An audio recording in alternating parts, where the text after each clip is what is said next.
First of all, I would say that this is just the beginning of a Russian protest movement. From what I can see, Putin has been stealing from the Russian people for 20 years. Alexei Navalny has been the leading voice challenging Putin's theft. And Putin has massively overplayed his hand in a way that he's now made Navalny into a Nelson Mandela-like character.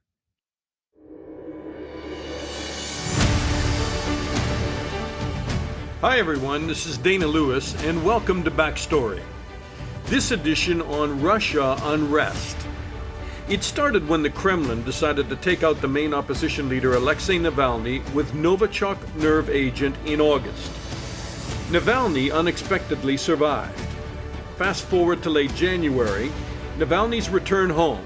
He's arrested at the airport in front of the world's media and sentenced on old, he says, fabricated fraud charges. And his parole, which conditions mandated his reporting to prison authorities routinely, but how do you do that if you're lying in a German hospital close to death from nerve agent poisoning? Anyway, Navalny's videos showing President Putin's corruption are deeply embarrassing. And one of them, giving a tour of Putin's billion-dollar palace near the Black Sea, has ignited unrest. Millions of people have seen the video.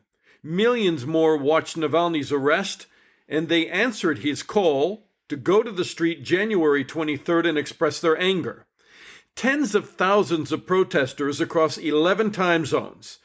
2,000 people arrested. Brawls with police from Vladivostok in the Far East to big cities including Novosibirsk, Irkutsk, St. Petersburg, and Moscow. 60 cities in all. On this backstory, the dangerous work of being a journalist in Russia, and should there be more sanctions to pressure Putin to release Navalny, who prosecutors now want to jail for 13 years. The unrest has just started in Russia.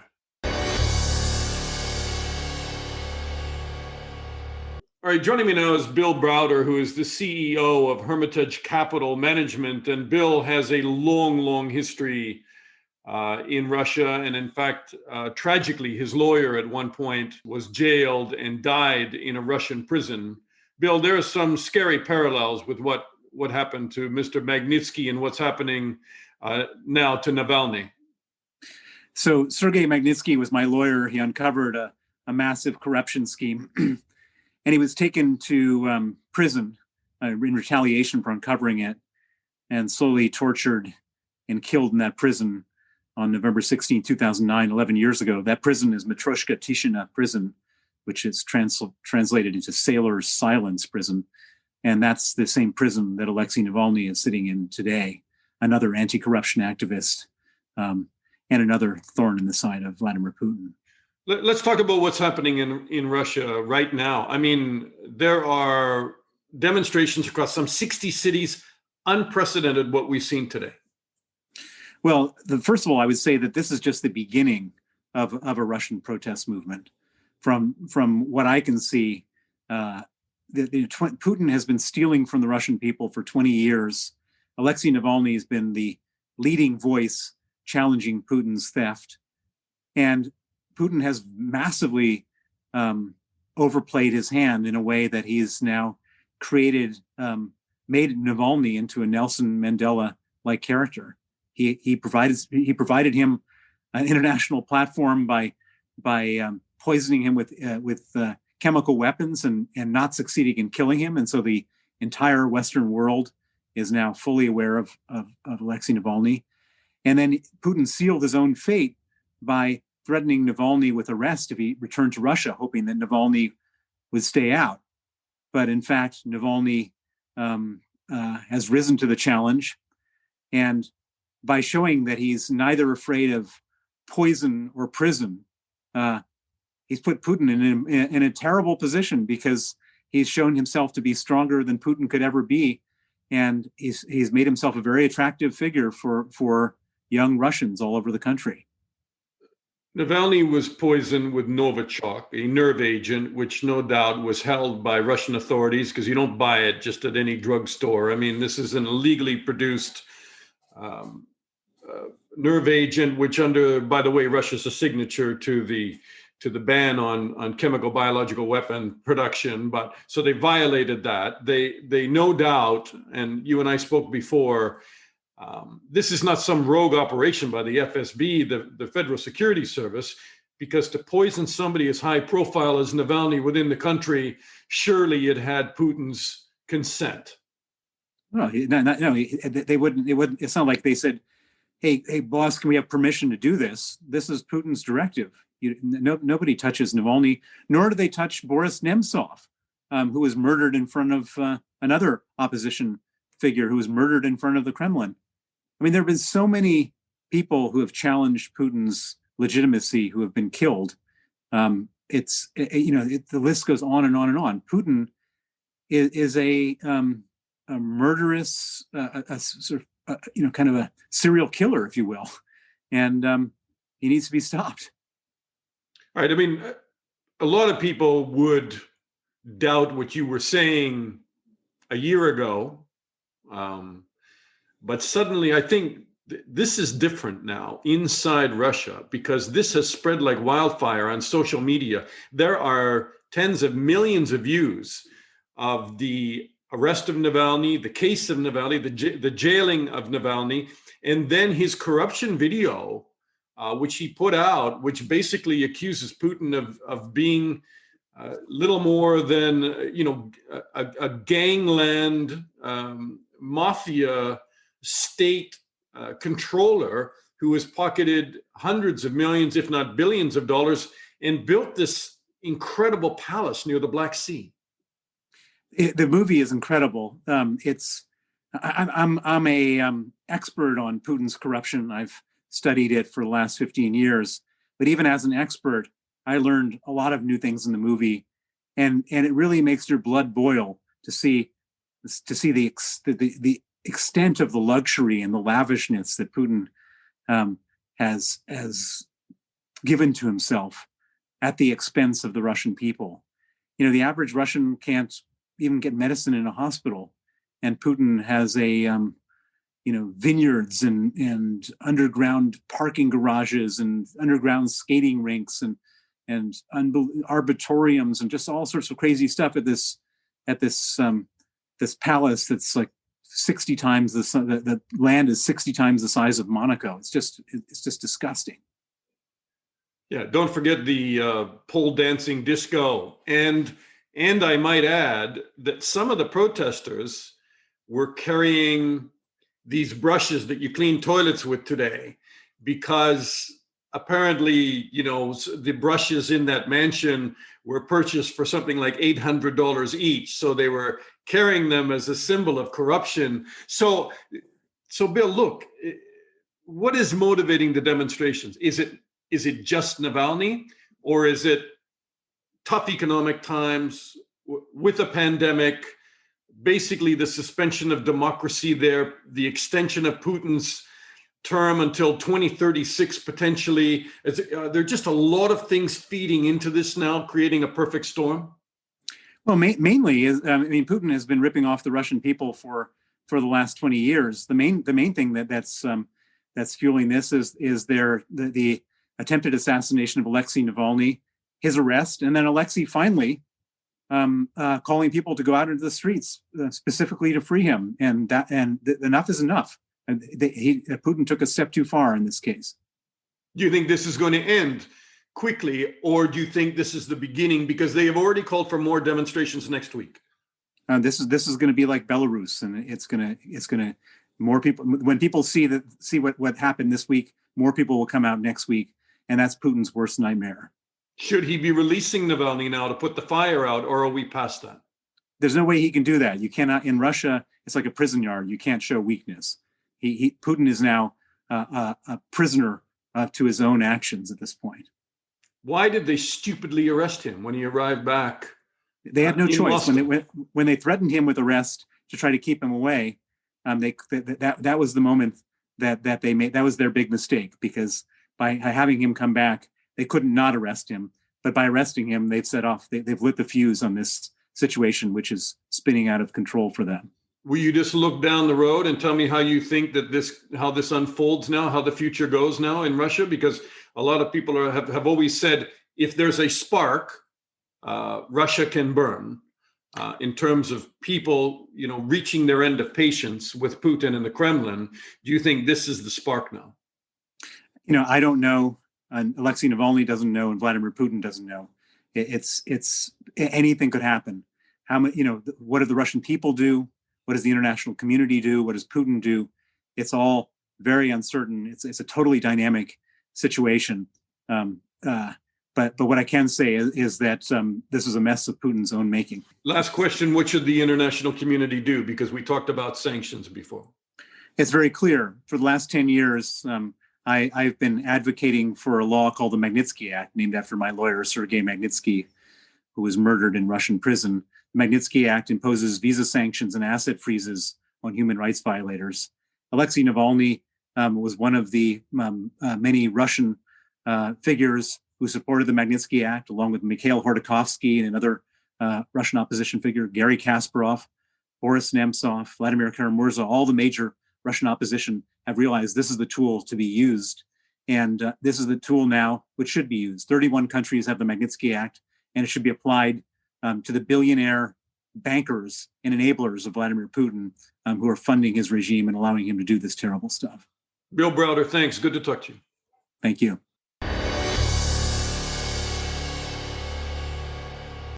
All right, joining me now from Moscow is Aleysa Marohovskaya. Hi, Aleysa. Hi, Dana. You're a journalist working for iStories Media. Yeah, that's correct. So what is iStories Media before we talk about what happened on the street? I mean, it seems that there's now a lot of independent digital media that's out there. iStories Media, it's a kind of new media in Russia. It's a new project. It was founded by really famous in Russia investigative reporters like Roman Anin, Alesya Shmagun, and Roman Shlinov. They are made some great investigations. There was part of team who was working on Panama Papers, Paradise Papers, and stories like that. Sure. Panama was a very hot topic on money laundering and secret accounts overseas. But so essentially, media in Russia has been controlled traditionally by the Kremlin. When you take a look at the mainstream television channels, the main newspapers, there has been very little room for opposition or neutral media that's not controlled. How do you stay under the radar and report without being controlled? So it's our choice to be small and independent media in Russia because, as you said, we couldn't be a professional journalism on the other medias. So we just choose this way. And that's why we are in internet. And here Kremlin could not control everything. So we have a YouTube channel, our sites, and some space in social media, and we're just doing our job. And sometimes it's kind of dangerous, but I think that every investigative reporter in Russia realized that she or he has opportunity to be jailed, beaten, or something like that. But it's part of our job in Russia, and we are ready to face some problem from authorities. So it's like our normal life. Are they trying to control digital media? You mean our media? Yeah. No. They're not trying to control it? They couldn't. How? Because they're trying to control the internet now, because they understand that so many people are getting their news from the internet. They couldn't do it because we used social media and something like that. So if you want to control us, you need to control Facebook, Telegram, YouTube. So it's hard to do it. So they couldn't. They made some laws. For example, the last one is against people who texting something in social media, for example, or in sites, and have foreign financiation. So you became a foreign agent, and you have to pay But some. we know how that law goes in Russia, because anybody that doesn't agree with the Kremlin will be accused of being a foreign agent, even if they're not. Yeah. For this purpose, this law was made, I think. Tell me about these demonstrations. You were in the middle of these yesterday. Were you at Pushkin Ploshad? Were you at Pushkin Square? Yes. What happened there, and how did you come to be attacked by the police there? It was a peaceful form of protest. People just stood and shouted slogans and held posters in support of Alexei Navalny, who was jailed illegally, or against corruption. So, and even before official start of action, police officer began to detain people in the square. People just were staying. People just choose, oh, okay, I have to pick this one. They took them, and sometimes if any of the protesters refused to go along with the police, when the officers took him by force, they could beat them, and sometimes such random detentions force everyone else to fight back with the police, and it was like local strikes. So I was working there like a journalist, and I was filming some scene of beating of people, and I was from one side, and I didn't see how another group of police and protesters was backing me, and I think that the policeman just probably didn't see that I was a journalist and hit me twice in the back and the neck with his arm, and I had a badge with a press card, but I think he didn't see it, so he just decided I was just protesters and tried to hit me. Were you hurt?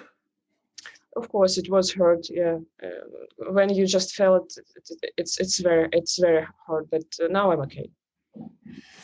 Tell me how unprecedented this is in Russia. I mean, this is not Belarus, where we've seen rolling demonstrations week by week by week since the election in the summer. It is not very often we see these huge crowds in Russia taking to the streets, and just not in one city, but I mean, dozens and dozens of cities yesterday. It was unbelievable.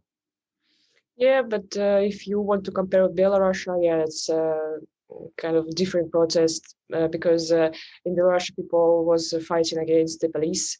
So, but yesterday I was seeing how people fight back with police, and it was a kind of unusual thing because in Russia, it's very scary to fight with police because they have no rules. They can beat you very, very hard. So, and I saw some scenes when people try to fight back, and it was really, really scary. But I think it's not enough to compare Russia with Belarus. So we more peaceful in this form of protest. Well, not so peaceful in some of the scenes in St. Petersburg and other places, but what is happening? Why are people angry? Why are people really motivated? Because it takes a lot. I mean, I was based in Russia for over a decade. It takes a lot to get Russians to go to the street like they did. I think people really, really tried because of corruption, because authority can make everything with every person in this country, and you can't feel that you're safe in this country, and you have to do something because Alexei Navalny is a very famous person, not only in Russia but in the world. But by the way, he in jail right now, and he's not safe. And I think people they realized that they are not safe too, and they have to do something with it. Will this grow? Yes. Why do you think? It's really hard to say will or not.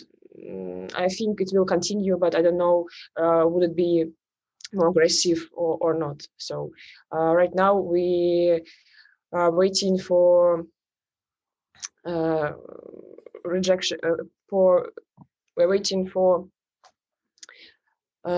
situation when people will go to prison for yesterday's meetings. So we will see the reaction. What do you think the Kremlin will do? Do you think they'll be tougher, or do you think they'll release Navalny? I don't think that they'll release him, because traditionally they just feel it's a challenge and they like to meet challenges head on, and they tend to be tougher rather than listening to people. I think they will keep Navalny in prison. I think he will stay in here. So for a while, I don't know for how long he will in the prison, but I think he will in prison. I think that's all. Lysium, I don't a lot of believe people that Kremlin will make some good decision about him, because he is in Russia right now. So it was his choice, and I think he realized what if he will come in Russia, he will in prison. So the Kremlin will come out this week and say that these were just a few hooligans and thugs, and that the majority of the population supports Putin. Yeah, that's their position all the time. What's the reality? Reality, you mean? What do people really think? Do you think? Is Putin now, with this video of this corruption in Putin's palace, the jailing of Navalny, the referendum in the summer, which extends Putin's term to 2036, potentially, just, generally economic hardship, and people are not feeling very happy. What is the reality in terms of Putin's popularity? It's a really strange situation, but in Russia, lots of Putin supporters, they can feel very bad about living in Russia. They really poor, but they still support Putin. And if you ask them how is your life is going, they will tell lots of really, really sad story about his life. But if you will ask them, what do you think about Putin? They will say you that Putin is a great leader. Well, not everybody. Not everybody, of course, but as I think the majority will support Putin. Are people tired of Putin? They could be tired of Putin. They could be tired of corruption. They could be tired of poor life or something like that. But they kind of scare change authority in their own country. And they try to keep his life in common way, just, okay, I'm living right now, I have some money, I have some little opportunity, okay, I have no rights, but when people in Russia have rights, so they choose Putin because they called it stability, that's the older generation, right?